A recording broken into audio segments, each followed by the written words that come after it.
Alors maintenant, voilà, après le Manishtana, on va engager le Avadim. Donc Avadim, ça va être Bezrat Hashem, la réponse aux 4 questions.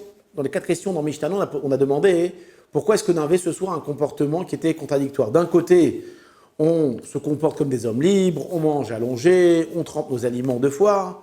Et d'un autre côté, on mange de la matzah, d'accord, on mange des herbes amères, d'accord, sans assaisonnement. Donc ce comportement contradictoire. La réponse à ces questions-là, elle est en réalité, elle est dans le Avadim. Donc pour qu'on comprenne bien les commentaires qu'on va rapporter maintenant, c'est important peut-être un petit peu de le traduire et de l'expliquer. D'accord? Donc Avadim Aïnou les Pharaons Bemitzraïm, nous étions esclaves de Pharaon en Égypte. D'accord? Donc les bénis Israël étaient esclaves de Pharaon en Égypte. D'accord? Qui était Pharaon?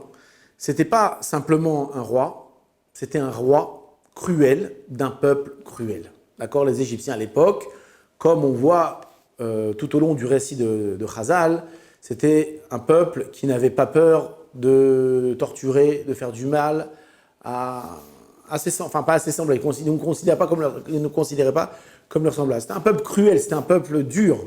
D'accord? D'ailleurs, comme tous les peuples de l'Antiquité, on rigolait pas là-bas, c'était à la dure. En tout cas, nous étions esclaves en Égypte. Et qu'est-ce qui s'est passé? Akash Baruch Hu vayotzi aenu Hashem Elokeinu misham biyat chazaka bizura netouya. Hashem, qu'est-ce qu'il va faire? Au bout de 210 ans d'esclavage, va nous envoyer donc Moshe Rabbeinu, il va nous sortir d'Égypte. D'accord? En réalité, Moshe Rabbeinu, c'est pas lui qui va nous sortir d'Égypte, c'est Hashem lui-même, d'accord, qui va nous sortir d'Égypte. Ce qu'on dit dans la suite du passage, de quelle façon? Biyat chazaka bizura netouya. Avec une main forte et un bras étendu. Veilou lo itzi akadosh baruch hu et avotenu mitzraim adaim anachnu vanenu uvne vanenu mishwabanim ainu les pharaons bemitzraim. Et si ce n'était que akadosh baruch hu il n'avait sorti d'Égypte, alors nous serions encore esclaves en Égypte de Pharaon. Et comme on a dit, Moshe Rabbeinu n'était en réalité qu'un intermédiaire. Il était venu seulement apporter la parole d'Hachem. Mais celui qui nous a sortis d'Égypte réellement, c'est akadosh baruch hu. Pas par le biais d'un ange, pas par le biais d'un séraphin. Et là, Akadosh Baruch Hu lui-même est venu nous faire sortir d'Égypte, chose qu'on verra un peu plus tard dans la Haggadah. D'accord? Continuons, va filou. Et donc le Avadim vient maintenant continuer par rapport à notre obligation de rappeler ce souvenir-là, de nous rappeler que Hachem nous a sortis d'Égypte. Va filou kulanu chachamim, bien que nous soyons tous des chachamim, nous soyons tous des névonim, des gens intelligents, des ékénim, des gens anciens. D'accord? Kulanu yonim et Torah, que nous sachions tous la Torah, mitzvah, et nous les saper, Betiat Mitzraim, nous avons tous une mitzvah de raconter la sortie d'Égypte. Vechol amarbe les saper, Betiat Mitzraim, Arezé Meshoubar. Tout celui qui multiplie le récit de la sortie d'Égypte, alors Arezé Meshoubar. De ce passage-là, on voit que l'obligation incombe tout le monde. D'accord? Bien que nous sommes des gens sages, des gens intelligents, des gens versés, où nous aurions pu nous-mêmes déduire toutes ces choses-là, bien que nous sommes des anciens, on aurait pu se rappeler de toutes ces choses-là. On a une mitzvah ce soir de raconter la sortie d'Égypte. Et ça, c'est la réponse à des invités. Il y a souvent des invités qui viennent à table et qui sont un peu empressés. Allez, vas-y, dépêche-toi, on a envie de manger. Ah, tu nous racontes l'histoire de la sortie d'Égypte, on la connaît déjà. Tu nous l'as raconté l'année dernière. Oui, je te l'ai raconté l'année dernière. Mais tous les ans, on a une mitzvah de raconter cette sortie d'Égypte-là. Pourquoi? Parce que c'est de cette sortie d'Égypte-là que le peuple juif va devenir un peuple, que l'histoire familiale de Yaakov et ses enfants va devenir une histoire nationale, on va devenir un peuple. D'accord? Et donc c'est pour ça qu'on a une obligation de tous les ans de rappeler cette histoire-là. Et chose que vous voyez, qui a été reprise par toutes les nations, d'accord? Toutes les nations du monde, le jour de leur indépendance, alors ils font des grandes fêtes, ils organisent des grands défilés, d'accord? On va raconter les souvenirs des ancêtres, d'accord? La Révolution française, comment on a pris la Bastille, etc. C'est ça qui vient donner un peu l'identité d'un peuple. Les Juifs, c'était nous les premiers. Et chaque année, on a l'obligation de raconter cette sortie d'Égypte.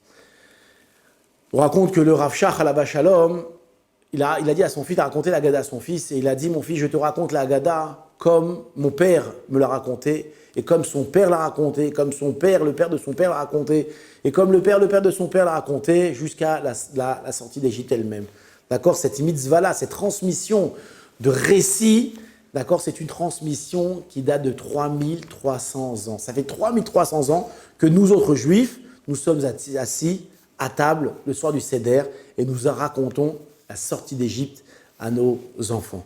D'accord? Donc cette transmission-là, on va la répéter, Bezrat Hashem, jusqu'à la venue de Mashiach, et même quand Mashiach viendra, on continuera à raconter la sortie d'Égypte. Peut-être pas autant, mais on la racontera quand même malgré tout.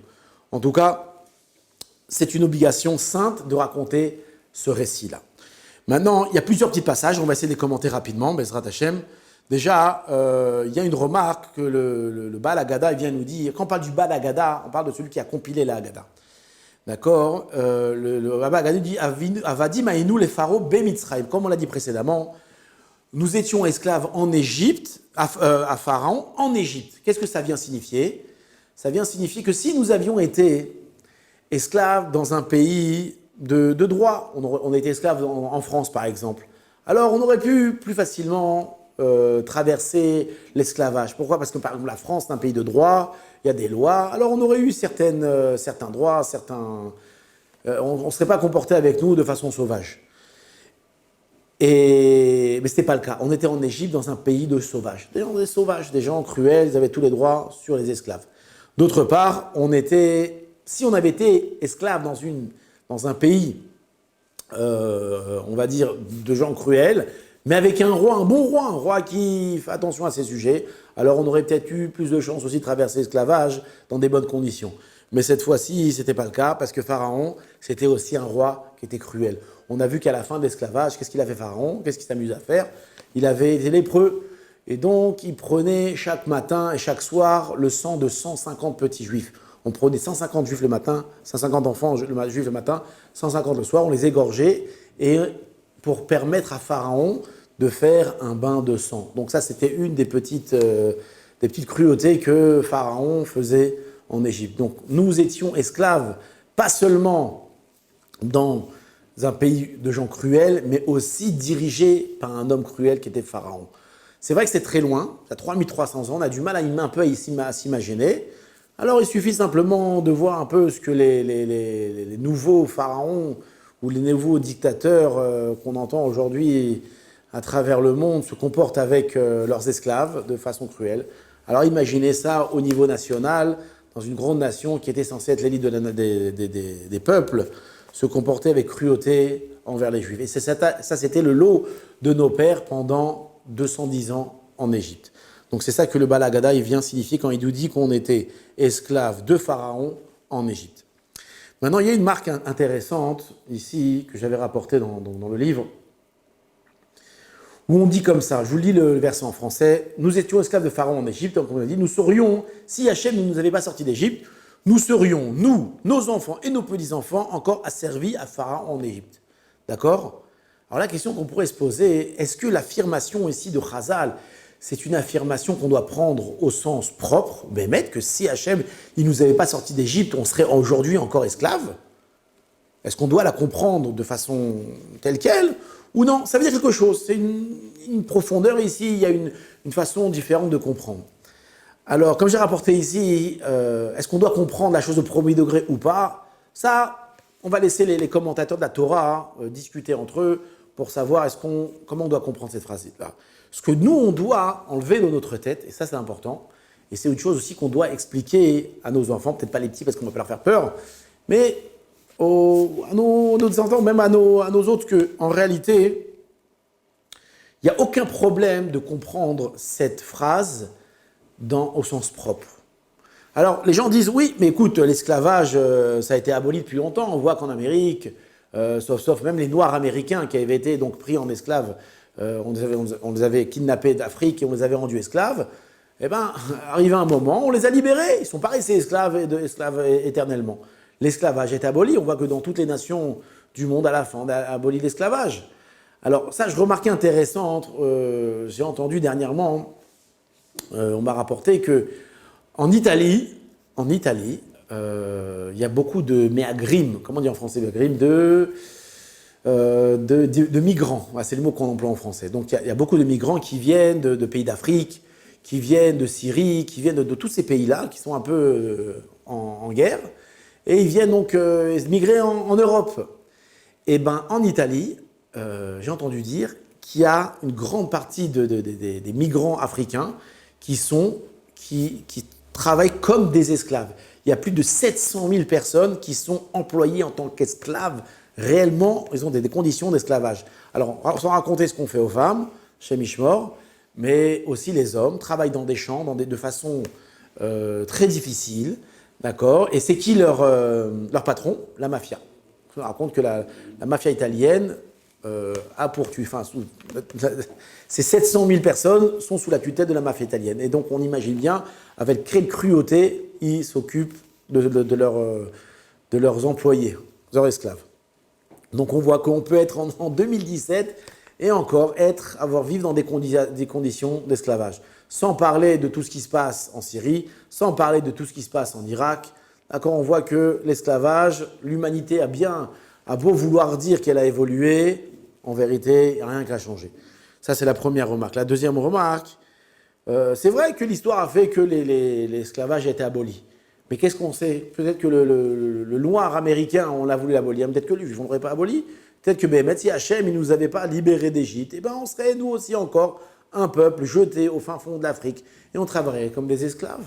D'accord? Peut-être qu'on nous aurait fait des papiers, peut-être qu'on aurait changé un petit peu la condition. Mais peut-être qu'on aurait perdu notre Tselem Elohim, notre visage humain. Et on nous aurait rendus comme des esclaves.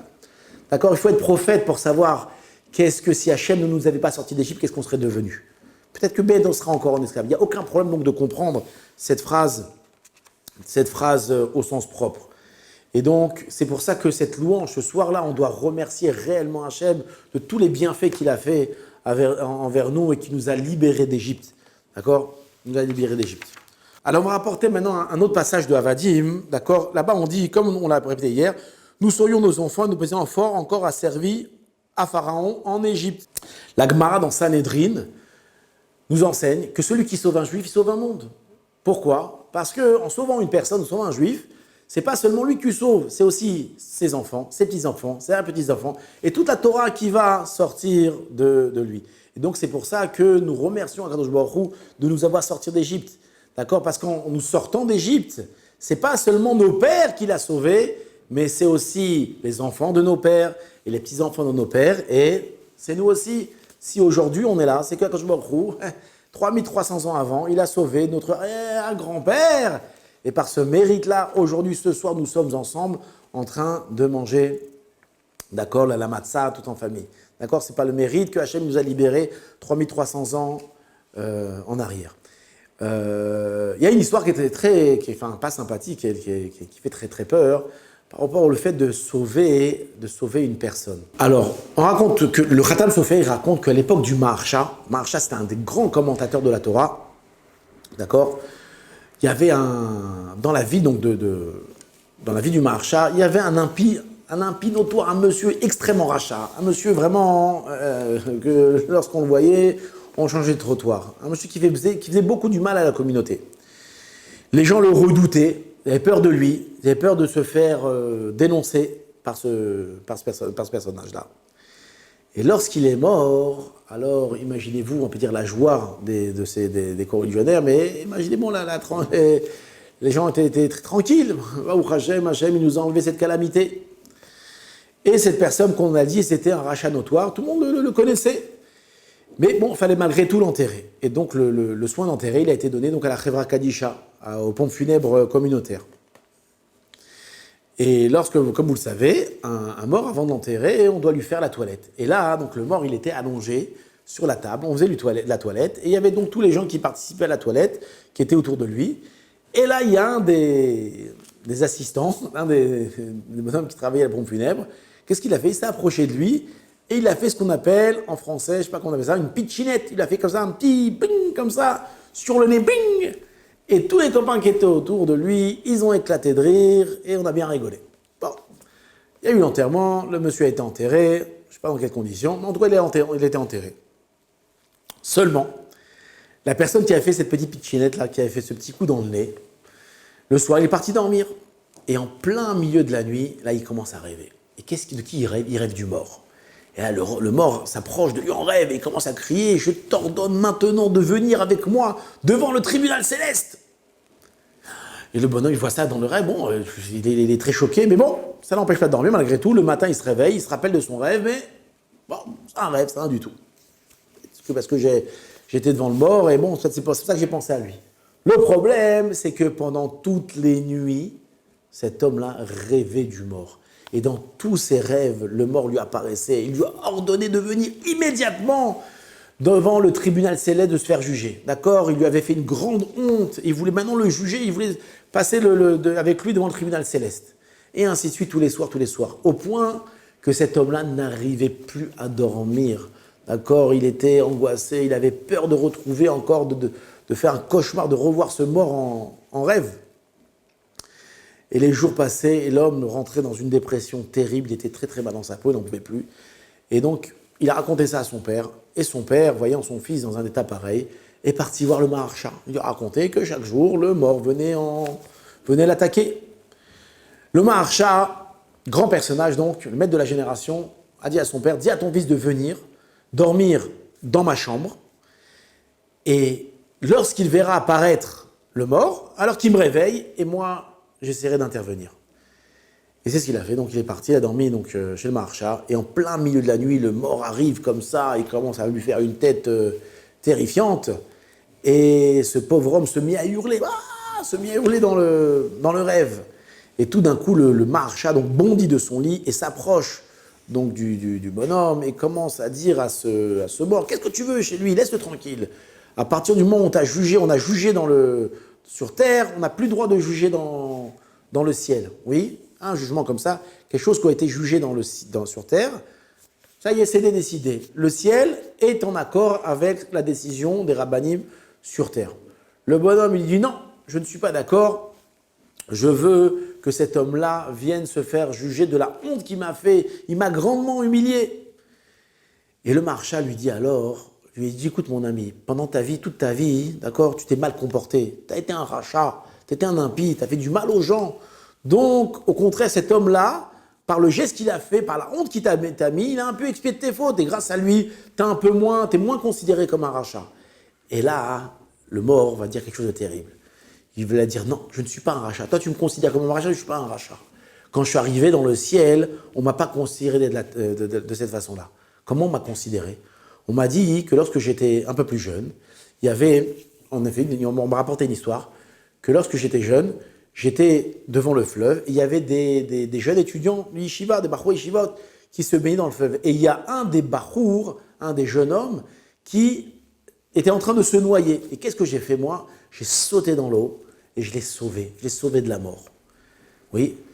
Et lorsque aujourd'hui je suis mort, je suis arrivé dans le tribunal céleste, on m'a dit, sache que tu as un grand mérite d'avoir sauvé ce personnage-là.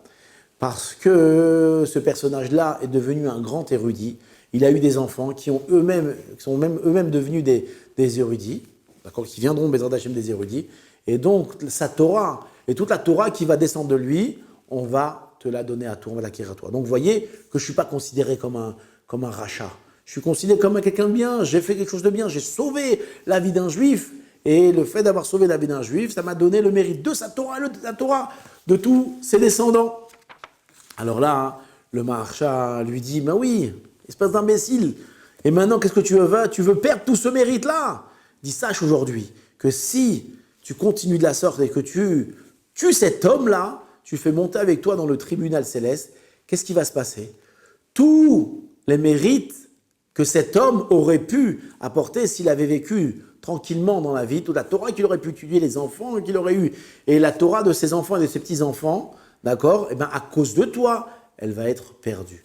Et donc, c'est ce qu'il veut le Satan. Du fait que pendant toute ta vie, tu t'es mal comporté, aujourd'hui, il essaie de trouver, d'accord, un stratagème afin de te faire perdre cette Torah-là. Tu as sauvé la vie d'un homme, mais là, tu veux perdre la vie d'un autre. Donc, sois intelligent, regarde les mérites que tu as et abandonne cet homme à sa vie, à son sort. Et là, à partir de ce moment-là, le mort a abandonné et a arrêté d'embêter notre pauvre petit agent de pompe funèbre. Et donc, qu'est-ce qu'on voit de cette histoire? Un truc extraordinaire. C'est lorsque tu fais du bien, lorsque tu sauves la vie d'un juif, d'accord, toute la Torah qui va sortir de lui, alors elle t'appartient à toi. Et c'est un grand mérite. Donc, on continue Bezrat Hashem sur Avadim. À la fin de Avadim, qu'est-ce qu'on dit? Et Kol Amarbe les Saper, Be'etiat Misraïm, Arezé Meshubar. Et quiconque s'étend sur le récit de la sortie d'Égypte, alors il est digne de louange. Qu'est-ce que cette phrase elle veut dire? On raconte qu'un jour, le fils d'un roi s'était fait kidnapper dans un royaume étranger. Et donc là, lorsqu'ils ont appris que c'était donc le fils du roi, ils l'ont pris, ils l'ont jeté en prison, dans des conditions très très difficiles, ils l'ont asservi. Et il est resté comme ça plusieurs années, il a maigri, son visage s'est terni. Il a vécu des moments très très difficiles. Et un jour, dans la prison, il y a une grosse émeute collective, et tous les prisonniers, ils ont réussi à se sauver. Et donc lui aussi, il a pris la fuite. Et là, il était donc avec ses haillons, il marchait en direction du royaume de son père, il voulait retourner, revoir son père. Et il avait trouvé un compagnon de voyage, un bonhomme qui était avec lui donc dans la prison, un vagabond. Lui, c'était un vrai vagabond, un vrai pouilleux, on va dire, qui s'était aussi retrouvé dans cette prison et aussi avait pris la fuite. Et aussi se dirigeait vers ce royaume-là. Et ils se sont proposés l'un l'autre de faire le voyage ensemble. Seulement, le vagabond, il était ingénieux. Il va commencer à poser des questions au fils du roi. Toutes sortes de questions sur le royaume, sur son père, sur sa mère, ses frères, ses sœurs, d'accord, sur les habitudes du royaume, sur qu'est-ce qu'il mangeait, où il dormait, comment était sa chambre, comment était le palais, et toutes sortes de détails. Et le jeune homme racontait, d'accord, il racontait. Et ainsi, pendant des jours et des jours et des heures et des semaines de voyage, alors le jeune homme racontait toute sa vie au palais, sans omettre le moindre détail, tous les détails de sa vie. Et il racontait. Qu'est-ce qui s'en passe? Qu'est-ce qui s'est passé lorsqu'ils sont arrivés dans la ville? Alors, tout d'un coup, le vagabond a abandonné le fils du roi, sans lui dire, il a disparu d'un coup. Le fils du roi, ce matin, il se lève, il voit, il n'est plus là. Où est-ce qu'il est? Je ne sais pas. Qu'est-ce qu'il a fait le vagabond? Il a couru au palais et il s'est présenté devant le garde. Il a dit, ouvrez vite, je suis le fils du roi, je reviens de captivité. Qu'est-ce qu'il s'est dit, le vagabond? Il a dit, du fait que je mesure la même taille que le fils du roi, d'accord, je ressemble un peu, mon visage ressemble un peu à celui du roi, j'ai les mêmes yeux, j'ai les mêmes cheveux, j'ai la même coupe, j'ai la même allure que lui, eh bien, je vais me faire passer pour le fils du roi. Je connais toute sa vie. Et ainsi, il est arrivé donc devant le palais du roi, et on l'a fait rentrer. Ah, le fils du roi, bien sûr, entre. Et là, on annonce au roi, votre majesté, votre fils vient de revenir de captivité, mon fils. Il arrive et il rentre dans la pièce, et qu'est-ce qu'il voit? Il voit un bonhomme, il ne le reconnaît pas. Il dit quoi? Mon fils? Oh papa, c'est moi ton fils, ah là là, la terrible captivité. Mais il dit, mais c'est toi mon fils, mais je ne te reconnais pas. Mais j'ai du mal à voir. Il dit, oh là là, toutes les souffrances que j'ai vécues, c'est normal, mon visage a changé, j'ai maigri. Tu as raison, mais c'est moi. Il dit, mais c'est bizarre, j'ai du mal à te reconnaître. Il dit, mais papa, je suis ton fils. Mais comment, tu me crois pas? Mais pose-moi des questions, je vais te répondre. Alors, qu'est-ce qu'il a fait? Le roi a commencé à poser des questions. Et le bonhomme répond. Une autre question, il répond. Une autre question, il répond. Mais le roi, il a un doute. Il appelle sa femme, il dit, ah, notre fils est revenu. Mon fils? Mais c'est pas mon fils. Mais si, maman, c'est moi, tu me reconnais pas. Mais toi aussi, pose-moi des questions. Et il commence à lui poser des questions. Et toutes les questions qu'on lui pose, il répond. Là, on amène des ministres, des gens qui l'ont connu. Et il est capable de répondre à toutes les questions. Et là, on est très, très embêtés, quoi. C'est vraiment c'est vraiment notre fils. Bon, apparemment, tout porte à croire que c'est en effet le fils du roi. Seulement, au moment où le roi va annoncer que son fils est revenu dans le royaume, il y a le vrai fils du roi, là, qui a apparu aux portes du palais. Il dit, laissez-moi entrer, je suis le fils du roi. Il dit, mais quoi, fils du roi? Le fils du roi, il dit, mais non, c'est moi le fils du roi. Qu'est-ce que vous racontez que le fils du roi est arrivé? C'est moi le fils du roi.